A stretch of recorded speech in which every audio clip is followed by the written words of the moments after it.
ভালোবেসে যেতে যেতে থেমে গেছি চুমুকে আলোহীন কালো রাতে, সময়ে হারিয়ে যায় অসময়ের ভুল স্রোতে। হয় না তবু ছোঁয়া পরবাসী মায়াতে, না বলা কথা মালা হৃদয়ে এখনো সুপ্ত। জীবনে বাঁকে বাঁকে বাড়ছে শুধুই দূরত্ব, দূরত্ব। যোজন যোজন দূরত্ব, দূরত্ব। যোজন যোজন দূরত্ব। পাশাপাশি বসে থাকা সাত রঙে শুকাকা, সোনালি সেই দিন নেই, নিজেকে লাগে একা। গল্পটা যেন ছিল মিলনেরই মোহনা। ভালোবাসার মানুষ কিছু দিলে সেটা ঋণ হয় না, কিন্তু তখন তো তোমার কথা আরো বেশি মনে পড়বে। সেখানেই তো আমার সুখ। নিশ্চয়ই বলবে আমার সাথে তোমার এখানে এসে পরিচয়। সেটা বললে অসুবিধা আছে? অসুবিধা তো আছে। মানুষ তো জীবনে অনেক ভুল করে, আমিও করেছি। কাঞ্চনের সঙ্গে তুই কি পাগল হয়েছিস? আর মানের ইচ্ছার বিরুদ্ধে কিছু বললে ভাই হলেও তোকে ক্ষমা করবে না। তোমরা আমার ভাইয়ের সাথে ভিলেজ পলিটিক্সে পারবে না। ৭১ সালে পাক হানাদারের আক্রমণের সময় এদেশের অধিকাংশ মানুষ বলেছিল যে আমরা তাদের সঙ্গে পারবো না। সেটা ছিল একটা প্রেক্ষাপট, বাট এখন প্রেক্ষাপটটা ভিন্ন। এভাবে তোমার আর আমার দেখা হলে এর ফলাফল কিন্তু ভালো হবে না। তাই বলে তোমাকে দেখতেও পাবো না। আমি তো একজন চেয়ারম্যান। চেয়ারম্যান বলেই তো তোকে ভালোভাবে চলতে হবে, যাতে আগামী ইলেকশনে বিনা প্রতিদ্বন্দ্বিতায় তুই পাশ করতে পারিস। সে অপরাধের সাথে আপনার পরিবার জড়িত। হোয়াট?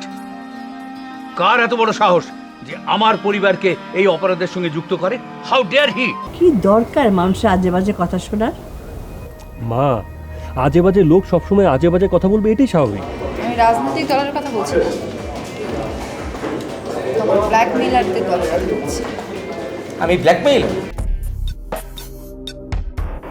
আসসালামু আলাইকুম বস। হঠাৎই অদমকে খবর দিলেন যে সূর্য আজকে কোন দিক দিয়ে উঠছে বস?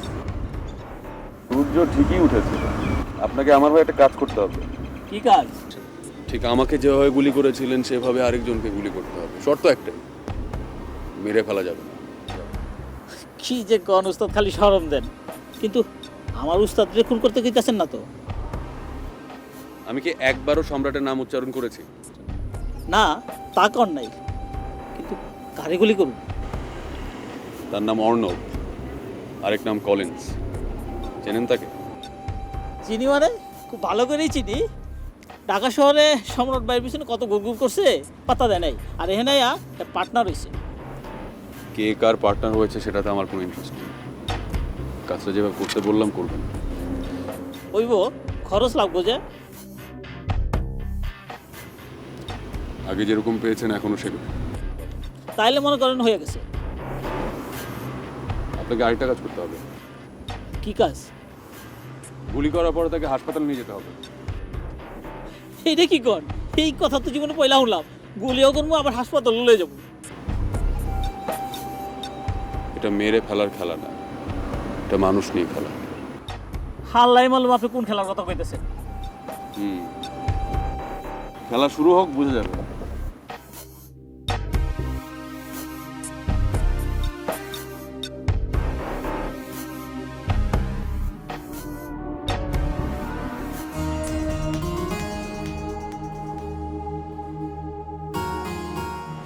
এখন তোর কেমন লাগছে? ভালো। এখন তোমাকে দেখে মনে হচ্ছে তোর ভেতরে একটা আতঙ্কের ছাপ আছে। সুস্থ আছি।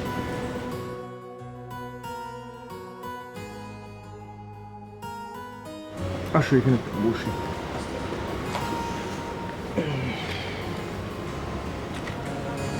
যাও, তুমি নিশ্চয়ই অনেক টায়ার্ড, রেস্ট করো।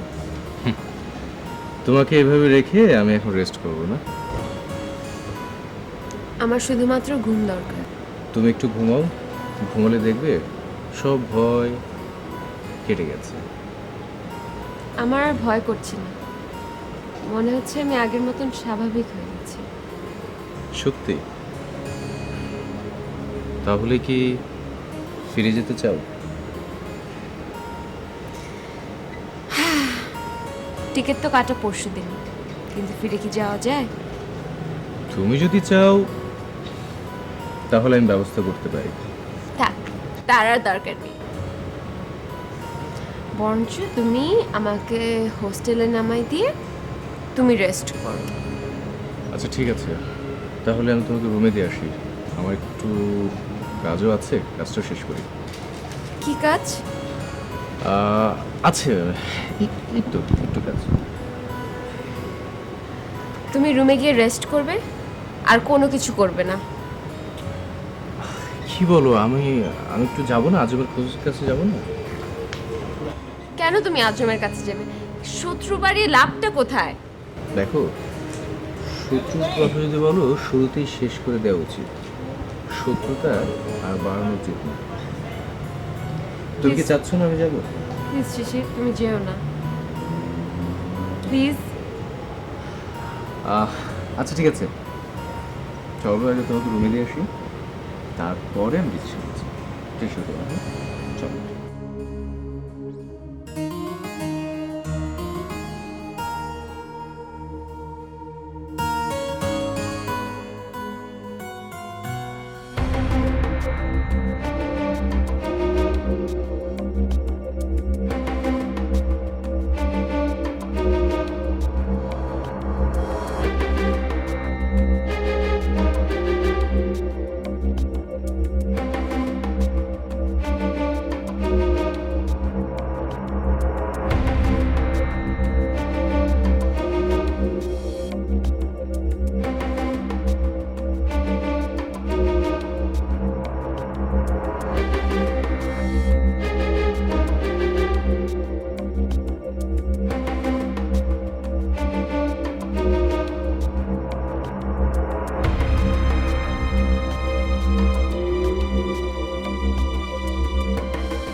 আকাশে বাতাসে প্রেমেরই আবেশে এলো রঙেরই মৌসুম, আনন্দে রাঙাবো এই মাঝে ভাঙাবো স্বপ্নে চলে ডোবা ঘুম। পড়েছে সারা শহর জুড়ে ধুম, বাজে বাজে ধুম তারা ধুম, ধুম পড়েছে হৃদয় জুড়ে ধুম, নাচের তালে ধুম তালা ধুম, শহর জুড়ে ধুম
হ্যালো বস, কল্লা ফতে নানা তুকু কেল্লা ফতে করে ফেলাইছি।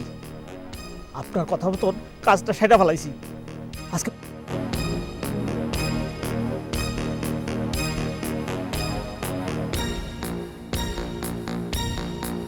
বস কোনো চিহ্ন রাখি নাই, একেবারে ঠিক রকম প্রতিশোধটা নিছি। আপনি যেখানে গুলিটা রাখছিল না, হ্যাঁ 1 ইঞ্চি উপরেও লাগে নাই, 1 ইঞ্চি নিচেও লাগে নাই, ঠিক ওইখানে গুটিলা মারছি। বস টাকা রেডি করে কিন্তু খবর দিয়েন, আমি টাকা দিতে আমু। রাখি বস, আসসালামু আলাইকুম।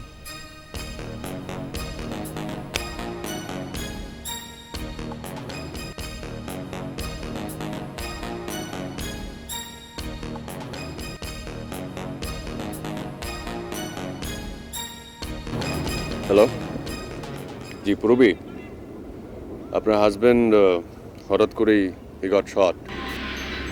জি, হসপিটালে আছে। আপনি যত দ্রুত সম্ভব মালয়েশিয়া চলে আসুন। জি।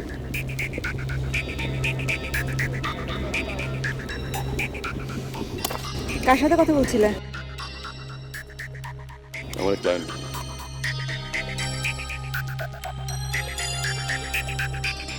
আমি জানতে চাই তুমি অর্ণবকে গুলি করেছো কেন? আমি এখন পর্যন্ত দূর থেকেও পিস্তল ছুঁয়ে দেখিনি, কাছ থেকে তো দূরের কথা। আমি অর্ণবকে কোথায় গুলি করবো? কিন্তু আমি নিশ্চিত এর পেছনে অবশ্যই তোমার হাত আছে। অর্ণবের কি আর কোনো শত্রু নেই? না, নেই। এতটা শিওর কিভাবে হচ্ছে?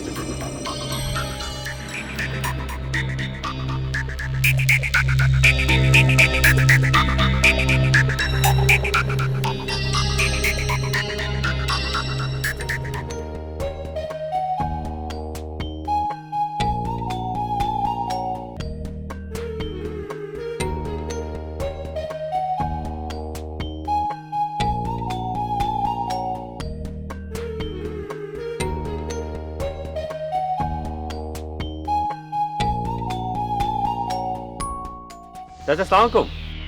ওয়ালাইকুম আসসালাম। ভালোই হলো তোমার সঙ্গে দেখা হয়ে গেল। তোমার সঙ্গে আমার কিছু কথা ছিল। চাচা আমি তো আপনাকে দেখে থেমে গেলাম, চলুন বাড়িতে গিয়ে একবার কথা বলি। না, এখানেই তোমার বাড়ি। চাচা আপনি কিন্তু এবার আসার পরে একবার আমার বাড়িতে যাননি। যদি চাচা কখনো যান তাহলে কি আমি আপনাকে যোগ্য চেয়ার দিতে পারবো না? তার চেয়ে বেশি করার ক্ষমতা তোমার হয়েছে। চাচা কি যে বলেন না আপনি। এখন তুমি বলো তো, আমার পরিবারে কে এমন আছে যে তোমার বোনকে অপহরণ করতে পারে? আমি কি আপনাদের কথা বলেছি চাচা? তুমি বলেছো কিনা জানি না, তবে পুলিশ সে কথা বলেছে আমাকে। চাচা পুলিশ তো কত কথাই বলবে, সব কথা যদি আপনারা শোনেন তাহলে। আমি জানতে চাই তুমি বলেছো কি না। আমার আসলে মনে হয় না। যদি বলে থাকো চিন্তা করে দেখো। এবার চাচা আপনি একটু চিন্তা করুন তো, আপনার কি এখন অপহরণ করার বয়স? বরং আপনি অপহৃত হতে পারেন। আমি অপহৃত হইনি, আমার ভাই অপহৃত হয়েছিল। চাচা আপনি তো সেই লোককে পুলিশের হাতে ধরে দিয়েছেন। আমি নই, যে অপহৃত হয়েছিল সেই অপহরণকারীকে চিনেছিল, সেই পুলিশকে তাকে ধরিয়ে দিয়েছিল, আর অপহরণকারী তোমার নাম বলেছে।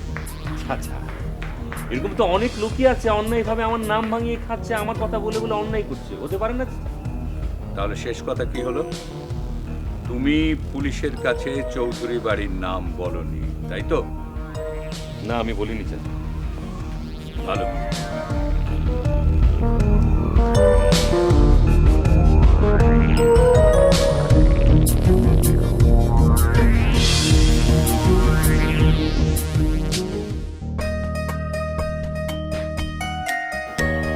আসুন আসুন চৌধুরী সাহেব, আপনার তো সুখবর আছে। বসুন। সুখবর শোনার জন্যই তো এলাম। বলুন সুখবরটা কি? আপনি বিদেশ থেকে যে টাকাটা পাঠিয়েছেন তা প্রমাণিত হয়েছে। কামরুল আর ইমরুল আপনার নামে জমি না কিনে তাদের নামে কিনেছে। তারপর তারা দুই ভাই জালিয়াতির দায়ে দোষী সাব্যস্ত হয়েছে। আদালত আপনার সব জমি ফিরিয়ে দিতে বলেছে। অপরাধের অভিযোগে তাদের 7 বছরের সশ্রম কারাদণ্ড হয়েছে। সাজাটা একটু বেশি হয়ে গেল না? যাতে এই ধরনের অপরাধ ভবিষ্যতে আর কেউ না করতে পারে, এর জন্য একটা দৃষ্টান্তমূলক শাস্তি হয়েছে। তাহলে ঠিক আছে। এখন জালিয়াতির উপরে যে জালিয়াতি করেছে তার কি হবে? খুব শীঘ্রই তারও ফয়সালা হবে। আপনি সত্যিই একটা ভালো খবর শোনালেন। আপনার সৌভাগ্য, খুব অল্প সময়ে আপনার মামলাটি ফয়সালা হয়েছে। দেখুন, বাংলাদেশে আগের মতো আর বছরের পর বছর মামলা তুলে থাকে না। এই ক্ষেত্রেও মানুষ স্বাধীনতার সুফল পাচ্ছে। দেখুন, একটা জাতির জন্য স্বাধীনতা যে কত জরুরি সেটা মানুষ স্বাধীন না হলে বুঝতে পারে না। আপনাকে অনেক ধন্যবাদ। You are most welcome. খুব তো বড় বড় কথা বলেছিলেন আপনি, কেসে জিতবেন, কেসে জিতবেন, কেসে জিতবেন। এখন চুপসে বসে আছেন কেন? বলেন, কি বলবেন? ভাই বলেন, এখন আপনারই বলার পালা।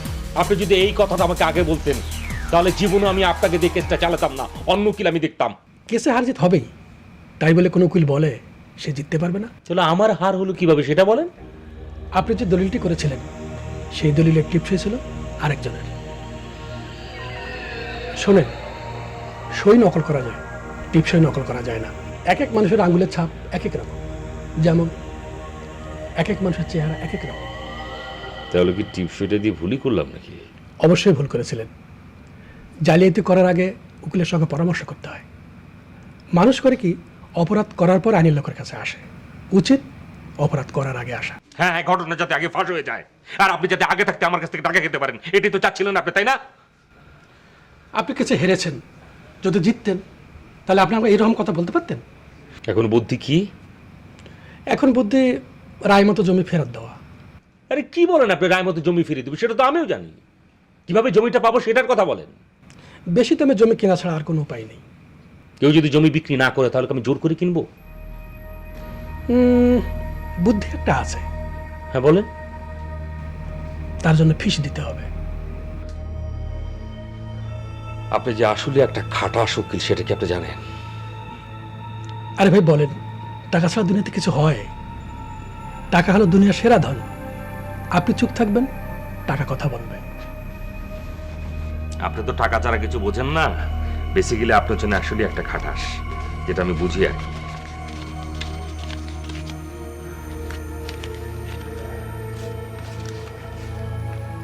গণা শেষ, বুদ্ধি কি বলেন?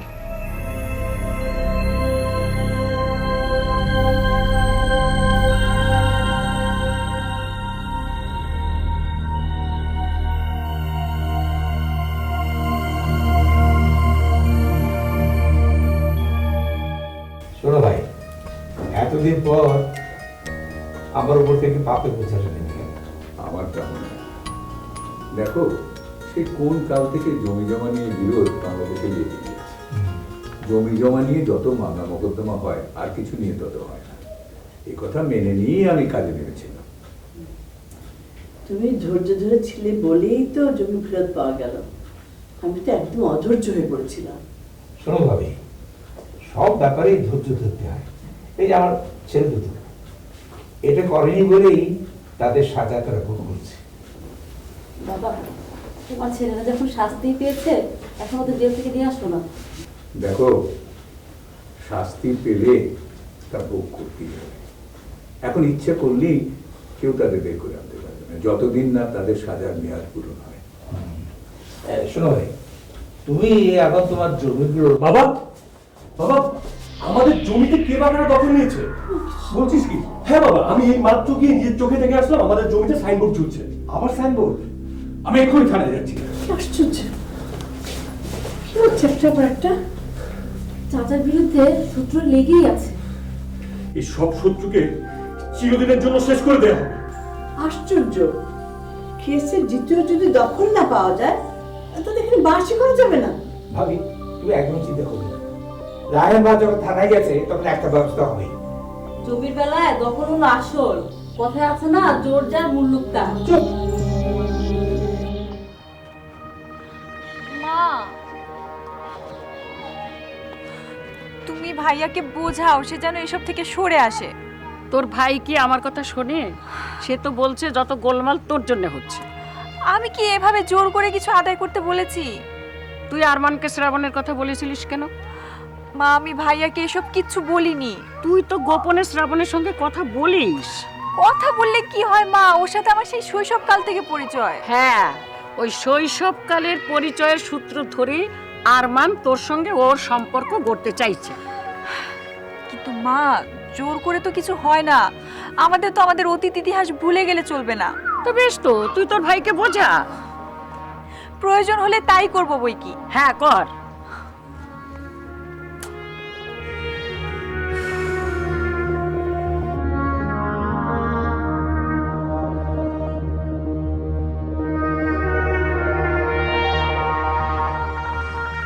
তুমি আমাকে খবর দিয়ে এনেছো, কি বলবে বলো? আচ্ছা, আপনি আমার বেয়াদবি মাফ করবেন। আমি আসলে প্রথমেই চেয়েছিলাম আপনার বাড়িতে গিয়ে কথাগুলো আপনাকে বলে আসি, কিন্তু উপায় ছিল না, সেজন্য আমার এখানে আপনাকে ডেকে পাঠিয়েছি। আপনার বাড়িতে যাওয়ার কোনো উপায় আমার নেই এই কারণেই, কারণ আপনার পরিবারের সবাই আমাকে শত্রু ভেবে বসে আছে। শত্রুতার কাজ তুমি করনি? ভেঙে গেছে এই মন, সবই যেন ছলনা, না বলা কথা মালা হৃদয়ে এখনো সুপ্ত, জীবনে বাকে বাকে বাড়ছে শুধুই দূরত্ব।